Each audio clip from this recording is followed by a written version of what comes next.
মুমিনদেরকে বলা হয়েছে তোমরা কখনো হতাশ হবে না, কারণ তাকদীর লেখা হয়ে গেছে, হতাশার কোনো কারণ নাই। একটা প্রবণতা আমরা সমাজে দেখছি আত্মহত্যার। ইয়াং জেনারেশনকে আমরা নসিহত করব যে ভুলেও নিজের জীবনকে বিসর্জন দিতে যাবেন। আল্লাহ রাব্বুল আলামিন আপনাদেরকে সৃষ্টি করেছেন তার ইবাদত করার জন্য এবং তার জমিনে তার দিনটাকে প্রতিষ্ঠা করার জন্য। খেলায় খেলায় আপনার জীবনটা নষ্ট করবেন না, ঠিক আছে ভাই? আল্লাহ বোঝার তৌফিক দান করেন।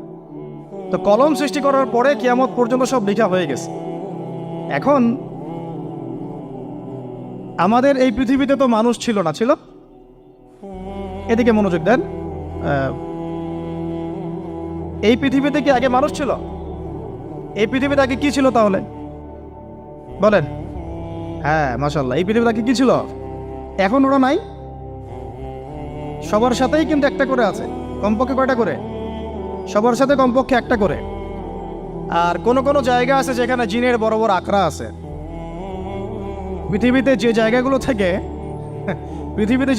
থেকে ইসলাম বিরোধী অপতৎপরতাগুলো চলে, ওখানে জিনের আখড়া বেশি। কথা বুঝতে পারছেন?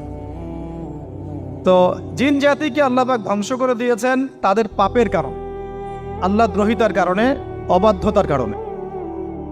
এখন আল্লাহ রাব্বুল আলামিন ইরাদা করলেন পৃথিবীতে আমাদেরকে সৃষ্টি করবেন, মানে মানুষকে সৃষ্টি করবেন।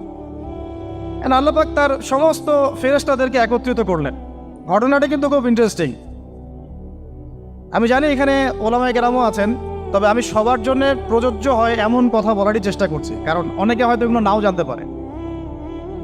তো আল্লাহ পাকের ভাষায় আমি যদি বলি, আল্লাহ রাব্বুল আলামিন বলছেন, বা'দা আউযু বিল্লাহি মিনাশ শাইতানির রাজীম, ওয়াইয ক্বালা রাব্বুকা লিল মালাইকা ইন্নী জাইলুন ফিল আরদি খলিফা। হে নবী মুহাম্মদ সাল্লাল্লাহু আলাইহি ওয়াসাল্লাম, তুমি স্মরণ করো সেই সময়ের কথা যখন আল্লাহ তোমার রব সমস্ত ফেরেশতাদেরকে ডেকে বলেছিলেন যে ইন্নী জাইলুন ফিল আরদি খলিফা, আমি জমিনে মানে পৃথিবীতে আমার খলিফা পাঠাতে চাই।